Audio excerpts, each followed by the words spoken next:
I heard you guys like credit card tier lists, so why not tier list a credit card tier list? I might have said that so many times.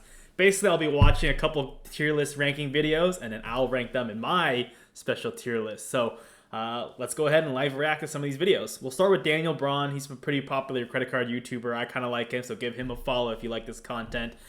It's a 21-minute video, so I'll definitely watch it on like 2x speed. But otherwise, here we go. We're going to be ranking the most popular credit cards in a tier list here so you can know the truth about which ones are actually good and which ones are just overrated, like the first credit card here that claims to offer 2% cash back on everything but doesn't fully deliver on the promise, and that is going to be the Apple Card. Now, the Apple Card has been in the news a lot lately, and it does give you 2% back on everything, but only if you're paying with Apple Pay on your iPhone or your watch. So if you want to use a nice titanium physical credit card they show off on their website, then your cash back actually gets devalued and basically cut in half down to only 1% back, and this card does not even have a standard sign-up bonus, which almost all other credit cards have in today's world. You do get 3% back and special 0% financing on Apple products, which is cool, but I would not suggest having a credit card strategy that's based entirely on benefits from just paying for expensive Apple stuff. So for those reasons, I'm not a fan of the Apple Card, and I'm putting it at the bottom of my list here as overrated. However, for this next credit card, this is maybe just as popular as the Apple Card, and it's marketed everywhere. So I'm talking about the Discover It card, which I'm going to rank here right in the middle of this list in the B tier. With the Discover It card, you're going to get 5% back in rotating quarterly categories that change every 3 months to things like grocery stores, restaurants, and Amazon. Plus, you get 1% back on everything else. But the two things that make this a good card are that first, it's pretty easy to get approved for, which makes it an excellent option for beginners. And then second, Discover is going to match whatever cashback you earned with this card in your first year that you have it. Effectively, that means in your first year, those 5% categories become 10% back, and then that 1% category becomes 2% back on all other purchases. But again, that's only for 1 year here, so there's not too much else exciting after that. But it's still a good card with no annual fee, so I think a lot of people can get some really solid cashback value here. Now, if we want to talk about top tier credit cards, then next we have our first S tier card in this video that not only has a huge sign-up bonus, but to some people it also might be the best all-around travel credit card and the best catch-all credit card, and that is going to be the Capital One Venture X. Now, the Venture X is going to have a standard offer of 75,000 miles that's worth at least $750, and then you also get 10x miles on hotels and car rentals booked through Capital One, 5x miles on flights booked through Capital One, and then 2x miles on everything else. And the 2x miles on everything else is definitely better than 2% back with the Apple Card in my opinion, because you're earning more valuable miles in this case, and those miles can be redeemed for travel instead of cash back, and there's also no restrictions on earning those 2x miles. Now, the Venture X does have a $395 annual fee, but you get a $300 annual travel credit plus a 10,000 mile anniversary bonus every year, which is worth at least $100 at a minimum. So basically, that annual fee and the value from those two benefits sort of just offsets each other. On top of all that, you're getting airport lounge access to Capital One lounges and some other lounges as well, plus a ton of other good travel features and benefits. So a lot of value packed into this one premium travel credit card, and for those reasons, it definitely deserves a spot at the very top of this tier list. However, not everyone wants to pay $395 upfront for a credit card, and I completely understand that. So next year, with an annual fee of only $95, this travel credit card is honestly a must-have in my opinion for anyone that wants easy value, and that is going to be the Chase Sapphire Preferred. Now, with that $95 annual fee, the Sapphire Preferred is going to give you a $50 hotel credit every year. You get a standard 60,000 point sign-up bonus that's worth at least $750 in value at a minimum for travel, or more if you transfer those points out to partner programs like Hyatt. And then you're going to earn points in a number of ways, like 5x on travel book for Chase and 2x on annual travel, plus 3x on dining, online groceries, and streaming. On top of all that, you get some nice travel benefits like primary auto rental coverage. And my favorite part about this card is that you can basically combine the points you earn from certain other Chase credit cards out there under a Chase trifecta setup, and that really helps you to amplify the value of those points that you earn from those other cards as well. So the Sapphire Preferred is going to go into the A tier because it's got a great bonus, cheap annual fee, and again, it works really well at the center of the Chase trifecta. But the spending multipliers are really just okay, which is why I'm not putting it into the top tier. Now, I get what he's saying, but you need to be able to transfer points out to do anything valuable with points, so I would still put it in S tier, to be honest. speaking of the Chase trifecta, I want to rank those cards next tier. So for the Freedom Flex, I'm going to put that right next to the Sapphire Preferred up here in the A tier as well. And then for the Freedom Unlimited card, I'm just going to put that a level below down in the B tier. So both the Freedom Flex and Freedom Unlimited have no annual fee. They both get 5x back on travel book through Chase, as well as 3x back on dining and drugstore purchases. But then where they differ is that the Freedom Flex gets 5x back in rotating quarterly categories similar to the Discover It card, and then the Freedom Unlimited card just gets a flat 1.5x back on all other purchases, which makes this a decent catch-all credit card as well. Now, you are earning Chase points here, even though Chase markets these cards as earning cash back on their website. And that is important to know because, like I said, if you have a Chase Sapphire card like a Sapphire Preferred, then those Chase points here can be combined where you get a lot more value by redeeming for travel. And I explain the process of this stuff in more detail in another video about the Chase trifecta that I'm going to link to down below if you want to watch that after this. But also, both these Freedom cards typically come with a really nice sign-up bonus too, which can change from time to time, but those bonuses are usually in the range of around $200 or so, or really 20,000 Chase points. Now, the reason I'm putting the Freedom Flex card up here in the A tier is because it's sort of like a better version of the Discover It card with more spending multipliers and higher value because it's earning Chase points here instead of cash back. And then I'm putting the Freedom Unlimited in the B tier because as a catch-all card, it's only earning 1.5x back, whereas other cards out there like the Venture X earn 2x back. So I really would love to see Chase bump that up in the future, but we'll see what they do. Now, another card that also And real quick, sometimes they have the Freedom Flex bonus where you get 5% back on groceries for a whole year up to $12,000, so that makes it even sweeter. gets 2x back on everything that gets talked about a lot is the City Double Cash card, and I was going to put this card in the C tier because normally I think it's a bit overrated since typically there was no standard sign bonus. However, as I was making this video, I did see a new offer pop up for $200 cash back or really 20,000 City thank you points, and I don't see anything saying that this is a limited time offer, so hopefully it's here to stay. And if that's true, then what I'm going to do is move it up here to the B tier. Now, Yep. So I guess this month was this video was made 8 months ago, so he just got that update. But yeah, I agree with that as well. Now that it earns the sign-up bonus, it's more lucrative. because you're actually earning City points here on the double cash, you have the option to easily convert that into cash back, or you can save up those points and then combine them for more value with the next credit card here, which is going to be the City Premier card that I'm also going to put in the B tier as a solid travel credit card option. With the Now the City Strata Premier. $5 per year City Premier card, you're getting a standard 60,000 point bonus that's worth at least $600 or more for travel with transfer partners. And then my favorite part about this card are its spending multipliers, which I think might be some of the best in the credit card game. So you're gonna get 3x points per dollar on restaurants, supermarkets, gas stations, air travel, and hotels, which is amazing because that covers so many things. Now the reason it's gonna go in the B tier and not higher is because it is lacking any other good features that other $95 per year cards like the Sapphire Preferred have. And the City Premier also has no travel insurances or protections that you would expect a travel credit card to come with. But again, good sign-up bonus, great points multipliers, and you can create a City trifecta with the Premier, double cash, and also the City Custom Cash card, which I'm gonna put up here in the A tier next in this video. So with the City Custom Cash, you're getting a $200 bonus in the form of 20,000 City thank you points. Also, you'll be able to earn 5x back in your highest spend category every billing cycle out of 10 categories like restaurants, gas stations, or grocery stores. And what credit card optimizers like myself here really like about this unique feature is that you can basically just pick one of those 10 categories and sort of easily lock in getting 5x back in that category by only using a custom cash card for that one thing. That makes this For me, that's why it's an S tier, because you have that flexibility. Card highly customizable, like the name says, and it also makes it the perfect no annual fee credit card to basically supplement any cashback or travel credit card setup because you can redeem city points that it earns for cashback, or again, you can combine those points with the City Premier card for more value with its transfer partners. So for those reasons here, there's very little to dislike about the custom cash card, and it deserves to be up there in the A tier. Now, if you really want to be wowed by a no annual fee credit card, and this next card here on this list, you're getting a $200 sign-up bonus plus 3% back on dining, entertainment, streaming, and grocery stores, and even 10% back on Uber through November 14th, 2024. So that card is going to be the Capital One Saver One, which I think deserves a spot here in the top of this tier list, up in the S tier. And the reason this is going to go to the top is because again, you get all that value from the sign-up bonus and the spending multipliers, but you also have good features like no foreign transaction fees, which makes the Saver One card a rare no annual fee card that's very good for spending outside of the US. Now, all that is great if you're looking for a solid cashback card, but if you pair the Saver One with the Venture X and the Capital One Duo setup, you're going to be able to turn that cashback you earn from the Saver One card into more valuable Capital One miles. And I explain that in more detail in another video about the Capital One Duo that you can go ahead and check out later at the link down below. And also, if you haven't already, make sure you subscribe down below too because it's completely free, and apparently over 80% of you are actually not subscribed yet, according to my data. So let's see if we can get that number down to 70%. So make sure you go ahead and subscribe. Now, I've got 2 more credit cards. So going back to the Capital One piece, a lot of people like that Venture X Saver One setup. It's pretty good. I don't know if I'd put the Saver One in the S tier, but it is 3% on dining, which is, and again, no annual fee, which is pretty popular. Like a lot of other cards have that, but the combining points is helpful.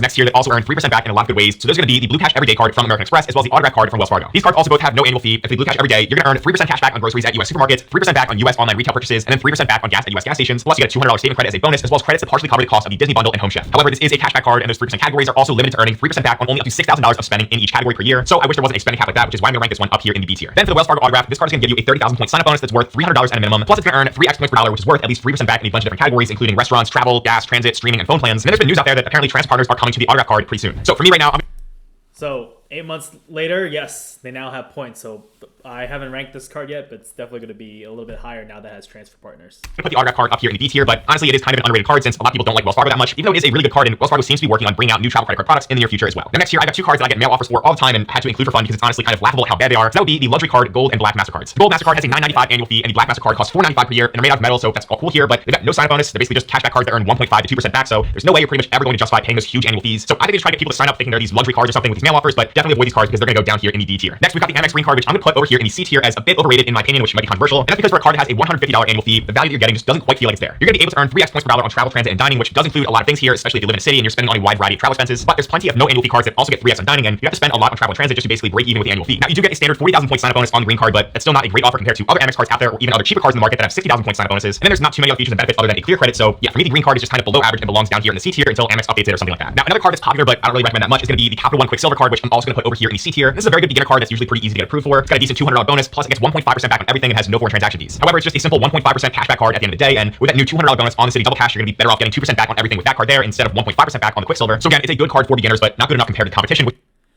Yes, I will add though, all the Capital One credit cards have that Uber 10% back now, so each of these 1.52% cards have their own pros and cons that you need to consider. Which is why it's going to be ranked here in the C tier for me. Next, we have the US Bank Altitude Go card, which has no annual fee and no foreign transaction fees. It's got a 20,000 point bonus that's worth $200, and then it's going to be a great everyday spending card by getting 4x points per dollar on dining, takeout, and delivery, and then 2x on grocery stores, grocery delivery, streaming, gas stations, and EV charging. Now, US Bank card can be a little bit more difficult to get approved for, and this is also just more of a cashback card because US Bank doesn't really have a great travel program, so you are kind of limited. So I'm putting the Altitude Go card over here in the B tier, and honestly, most other US Bank cards are going to go there as well as good underrated cards for some people. But if you want a card that I think is much better than the Altitude Go, which gets 4x back at restaurants as well as 4x back at US supermarkets, and then 3x back on flights in the form of valuable Amex MR points, and the Amex Gold here is going to be next, and that might be one of the best overall cards in the market, which is why it's going to go up here in the top S tier. Now, you do.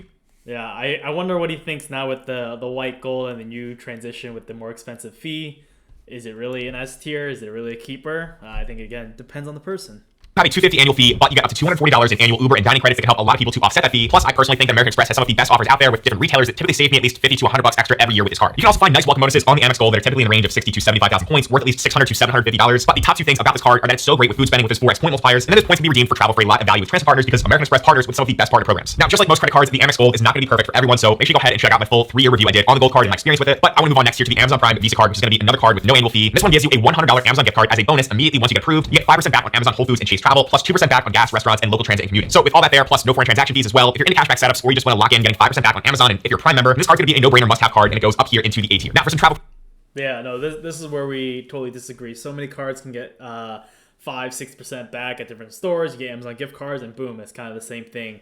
You don't need to really focus on Amazon. And again, this is just cashback. Credit cards next year. Let's start by talking about the Built MasterCard, which is a very, very unique card for people like myself that pay rent. This card has no annual fee. It earns 3x Built points per dollar on dining, 2x on travel, and 1x on rent and everything else. But the important thing here is there's no transaction fees when paying rent with this card, whereas most other credit cards out there charge you an extra 2 to 3%. So with the Built MasterCard, you can earn up to 100,000 Built points per year depending on how much you pay for rent. So for me, that ends up being around 27,000 points per year. And those Built points are possibly the most valuable out of any point currency because Built partnered up with some really great transfer partners like Hyatt and American Airlines. So for me, my 27,000 Built points that I earn per year usually gets me at least $540 in free travel and minimum just by paying rent, which I have to do anyway. So for those reasons, and because this card has no annual fee, I'm putting the Built MasterCard up in the A tier here, with the only downside being that there's no standard sign-up bonus, but this card at least is maybe a little bit more understandable because it does offer that unique benefit for paying rent and earning points with no fee. But they're nerfing a lot of benefits, so, is this worth it again? Next here, we've got the Chase Sapphire Reserve, which is basically just the more premium version of the Chase Sapphire Preferred card that we talked about earlier. So this card has a more expensive $550 annual fee, but it comes with a $300 annual travel credit to partially offset that fee. And then you also get a 60,000 point bonus, 10x on hotels and car rentals, and then 5x on flights booked through Chase, and then 3x on any other travel and dining. Plus, there's a 50% points boost feature if you book travel through Chase by using your points. You also get airport lounge access with Priority Pass and the new Chase Sapphire lounges that are starting to roll out across the country. So for me, the choice between the Sapphire Preferred card and the Sapphire Reserve really all just depends on what you're looking to get out of these cards. So I made a separate video comparing these two that I'll link to down below. But this is a very good card that I'm going to put up here into the A tier. Next, we got to talk about the star of the show in the premium credit card space that competes with the Sapphire Reserve as well as the Venture X card. So that's going to be the Amex Platinum that people seem to be really divided over, and that's why I'm going to place it over here in the B tier for my rankings. To me and many other travelers that obsess about the numbers and sort of nerd out about optimizing our setups, the Platinum card is great because it's got a ton of credits that help to offset the $695 annual fee. But to many other people, the joke is that it's sort of like an expensive metal coupon book because there's just so many credits and benefits that you got to keep track of. There's still definitely good value here with sign-up bonuses that can range from 80,000 to 125,000 points. You can earn 5x on flights and then 5x on prepaid hotel bookings through Amex. Plus, there's a ton of other great travel protections and benefits like airport lounge access, which includes access to the large network of Amex and train lounges. So again, I think it's a good card, and I would probably put it in the low A tier myself, but with a larger audience in mind, I think the work can sort of just become a headache here, so I am going to put it over in the B tier. Next, we've got the Wells Fargo Active Cash, which is just another solid cashback credit card, earning a flat 2% back on everything and a $200 sign-up bonus with no annual fee. But outside of those features, there's really not much else to it outside of a self and protection benefit. So it's another good catch-all card that's competitive with that 2% rate, but just average other than that, so it's going to go over here in the B tier as well. After that, we're going to jump over to another catch-all card that really does not get talked about enough, which is going to be the PayPal MasterCard that also earns a flat 2% back on everything. But the cool bonus feature here is that you also get 3% cash back if you pay with PayPal, which a lot of websites offer when you're shopping online. The downside here is that once again, there's not a standard sign-up bonus offer, so if there was a sign-up bonus, then I would put this card up in the A tier as a cashback card, but without it, I am going to put it over in the B tier. Again, it's a good option for anyone that is on Team Cashback. Then next, I want to rank the Chase World of Hyatt credit card because Hyatt has one of the strongest programs in terms of points value, since you can still find a lot of great deals by using Hyatt points. But for this credit card itself, I would say it's sort of just okay or around average. It's got a $95 annual fee, and you get a free night award every single year with a category 1 for Hyatt property, so that free night is easily going to be worth more than $95 because, for example, I'm using a free night in a few weeks for a property that normally would charge $309 per night. So with this feature alone, it's a card that belongs over here in the B tier as a hotel. Yeah, I mean, I really like this card. It's a keeper card for me, but again, like, even if you're staying at a couple Hyatts per year, sure, it could be worth it, but you're mostly getting this to chase status, and you stay at Hyatts a lot. Keeper card, but the sign-up bonus and the spending multipliers are really not that great, honestly, just because you get 30,000 points, which is okay after spending $3,000. Then you get another 30,000 points in this bonus. You got to spend $15,000. It's good for spending at Hyatt properties, but other than that, I don't really use it that much for any other spending with below average multipliers that it has. So again, for me, it's going to go here in the D tier. We're going to stick with hotel cards and go over to the $95 per year Chase Marriott Bonvoy Boundless card next tier, which I'm going to put over in the C tier below the Hyatt card. You do get a free night every year with this card as well, which is worth up to 35,000 points. But I'll be honest, in most cases, Marriott points are pretty bad and they've been devalued so much. So 35,000 Marriott points barely get you anything good in many cases. Sure, and because the points are worth so little, I would never even consider using this card for its point multipliers. So the Boundless card here, in my opinion, is just going to go in the C tier. To me, the Hyatt and Marriott cards are kind of the same. Sure, the Marriott points are worth less, but on the card, you technically earn more. Versus the Hyatt, those points are worth less, but... the points are worth more, but the earn rate is not as good. So to me, it kind of evens out. Like, the credit card companies probably have done the math where, yeah, they can raise the Marriott points just enough, so it covers. But I guess, again, it also depends, like, which hotel you're loyal to.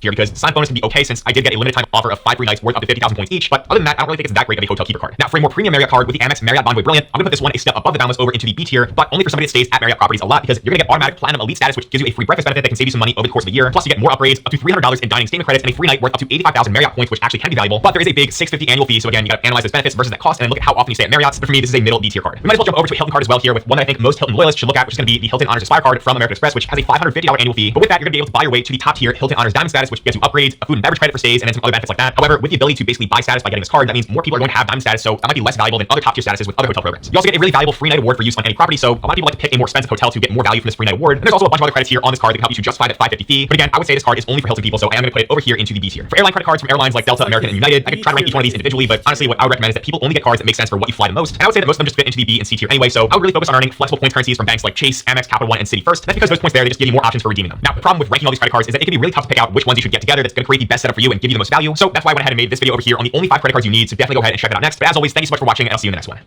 All right, so with that, I think overall, I didn't go over all the credit cards that are available, but most of those things were pretty fair. I kind of agree with most of the things he's saying. Phone call from the boss? So, there, here and there. So I'm going to rank his tier list ranking as an A tier list. Pretty solid, pretty objective, pretty helpful for most people. So let me know if this is interesting, and I'll look at another video.